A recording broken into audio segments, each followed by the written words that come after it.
now we're really going to fulfill Steffi's motto, which is connect the unexpected. And I think we really have a wonderful guest here today, which is Gangaji, a spiritual teacher. And I think this is really connecting the unexpected. And this word, which is so driven by our will and our will to power and our will to accomplish in a very successful career, I think that Gangaji is going to bring in a very important aspect. At least it is for me, because, okay, we are all designed to want more, and that's why we're running and running and running. But I don't know, maybe you have experienced this moment too, that you want more, but you realize there's not more to find. There's some fulfillment that is maybe not reachable in just, you know, being successful, running for a career. And Gangaji is going to, yeah, she is an invitation to switch the agenda from our mind working and working to a moment of silence and awareness. And I welcome Gangaji. I'm very happy that you're here. Welcome her, please.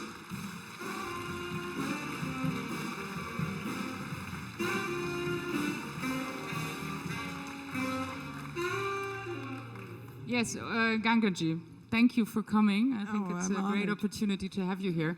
And we're going to have a little workshop. I don't know if silence workshop makes any sense to you, Gangaji, but it's going to start at 4. We're going to meet at like 5 to 4 in front of the aviation hall. And just tell me, what could we expect from this? And no, the other thing, start with it.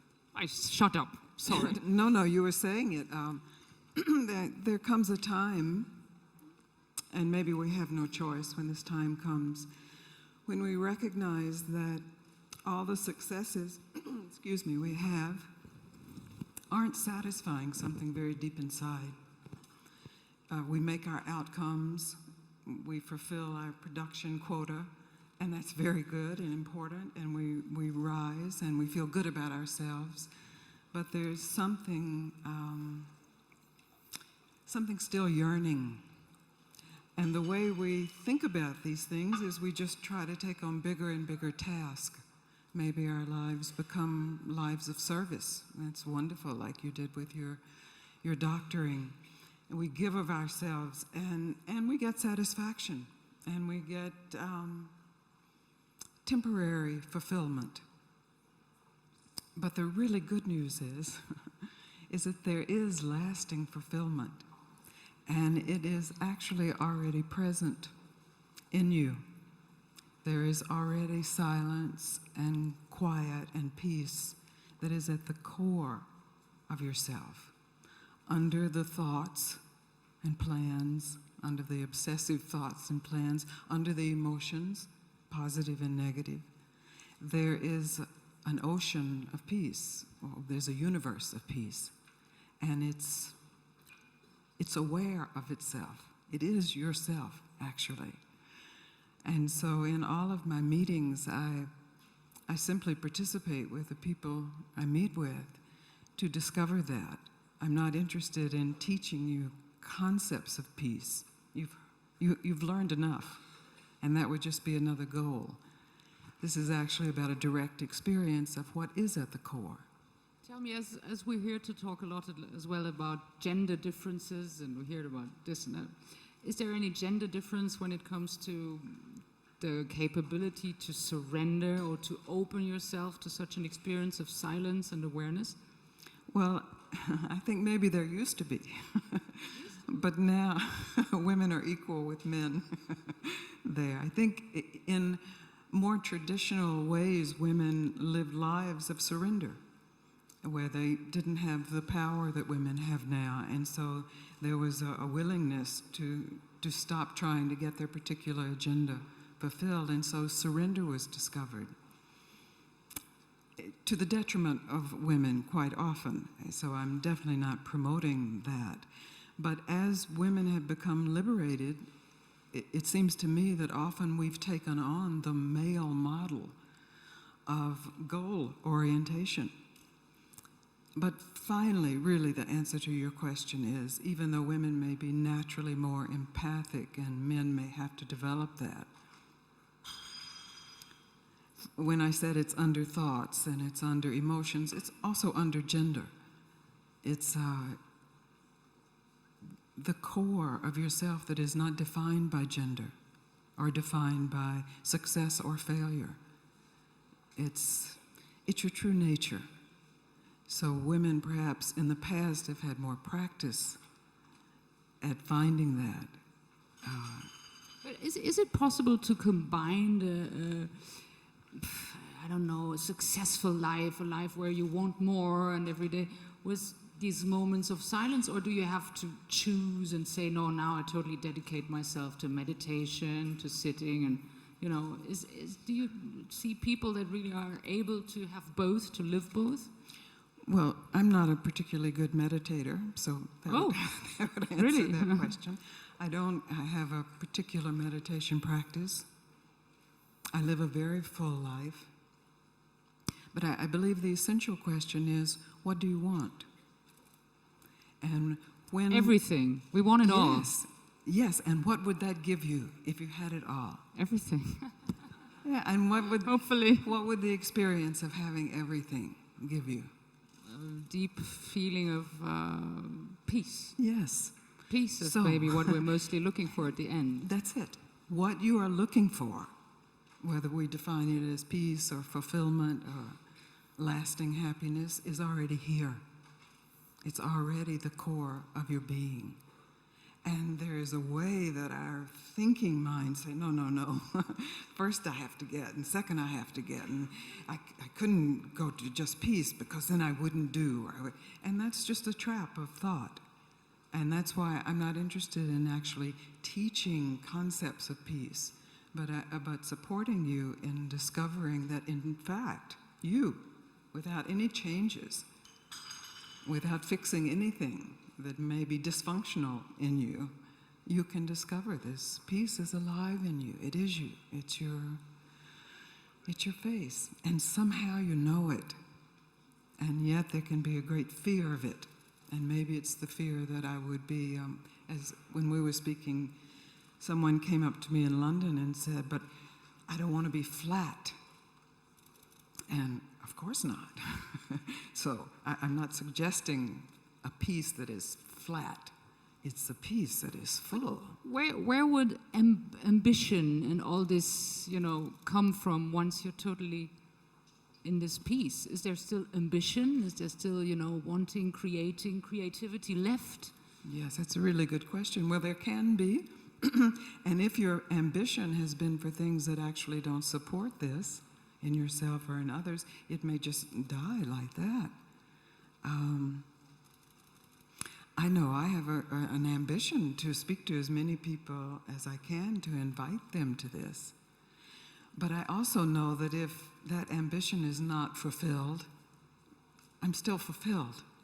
I'm coming from fulfillment in that ambition rather than trying to satisfy or reach fulfillment with the achievement of an ambition. It sounds like there's no possible frustration for you. Oh, no, I get frustrated and I get angry and I get happy. And I'm a human being. I'm a regular human being.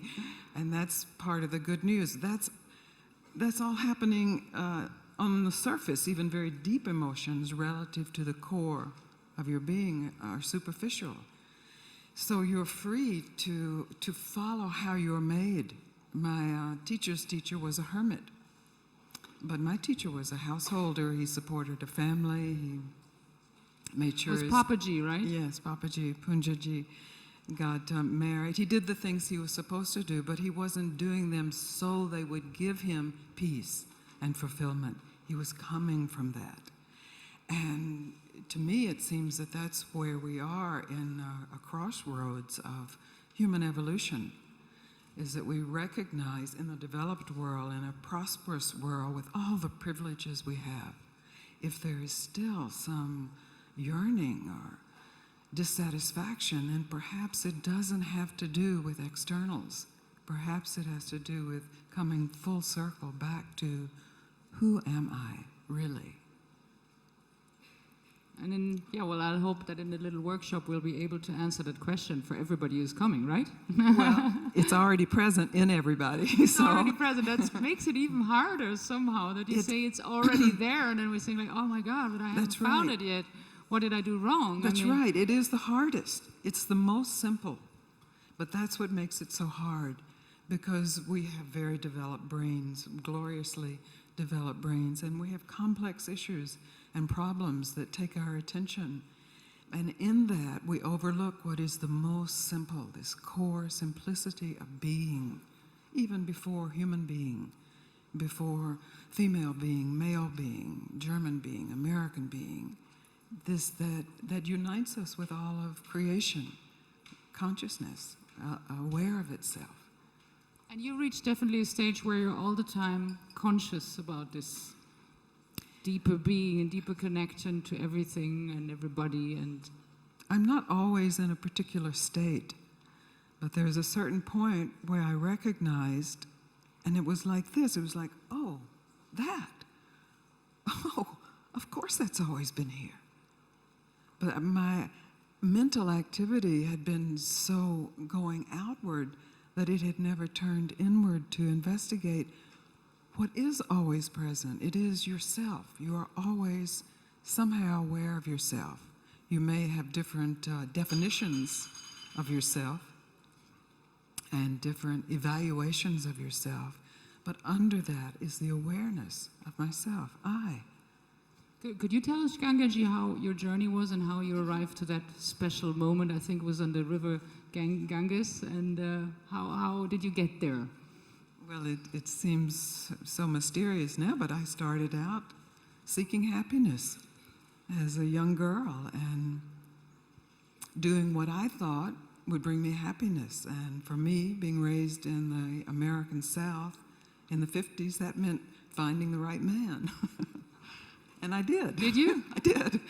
And I was miserable because we married because I knew he was the right man and he would give me security and he would take care of me. Very bad reasons. That was a betrayal of myself and a betrayal of him. And so we divorced. We had a child and divorced. And then I went to California in the 70s, and it was quite an alive time. And I said, this is what I want. This will give me freedom and happiness. I throw away monogamy. I throw away all definitions of myself. Everyone's my brother. Everyone's my sister. We are What did free. you do with your daughter during that time? She was in a cooperative nursery school. I took her to school every morning, and actually she was being raised, you know, in a particular atmosphere that she has actually gone the other side of. She lives a very straight life. That's It typical. happens. It's always like that, is Yeah, it? it is.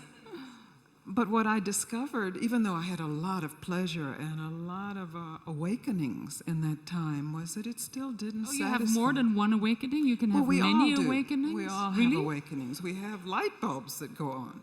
Really? Eureka, or it's like, oh my God, how could I have been thinking that? How could I have been doing that? That's true. But always those would pass, and I would return to this sort of what felt like to me a field of suffering, a murkiness, and then the motivation to get out of that. What do I need to do? So I need to have a career, and I studied acupuncture and got a career. I need a different man. I got a different man, and this one did work. We were in love. We were compatible.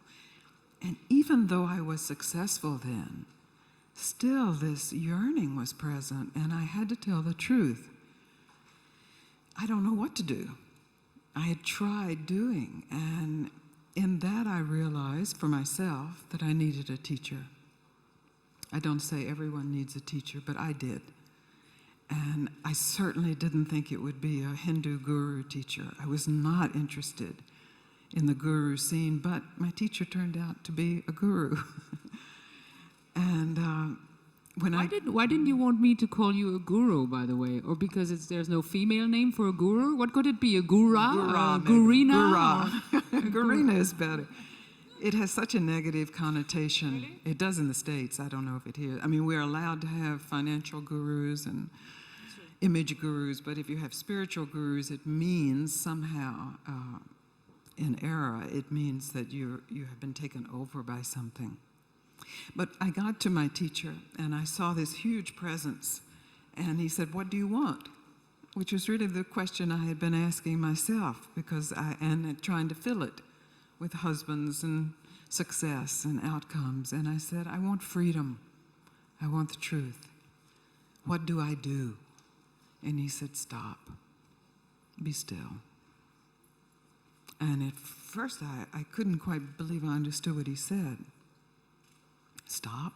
Does he mean like just be rigid? And then I realized he didn't mean that. He meant something more internal.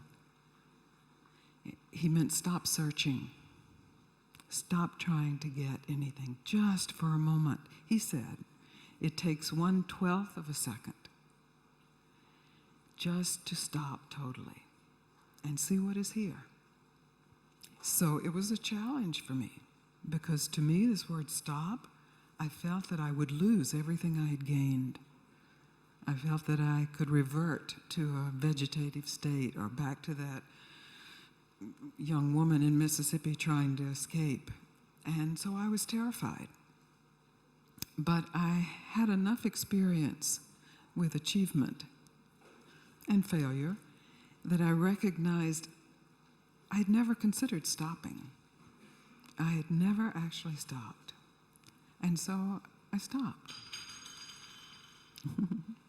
Great. Gangaji, thank you so much. So for all those who want to join the workshop on silence and awareness, join in at 4 o'clock, 5 to 4, up there in front of the aviation hall. Thank you so much. And now we're having a lunch break. Thank you.